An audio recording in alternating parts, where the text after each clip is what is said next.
kami ugnay usem na yeng inay ki kamalapde Guriyaw at bang di Giglo rupayan sa kaya Tinijani na kasahin Siwak nete ya cili jami na kasain do pintu artati siwak nete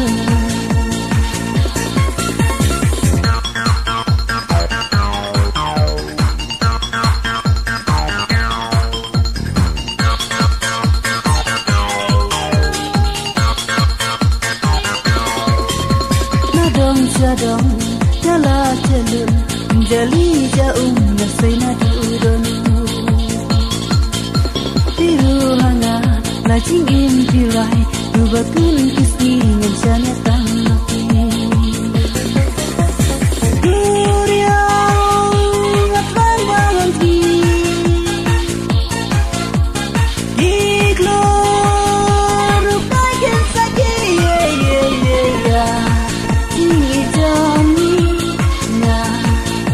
Kasahin do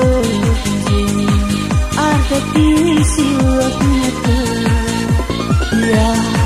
cili jami na kasahin do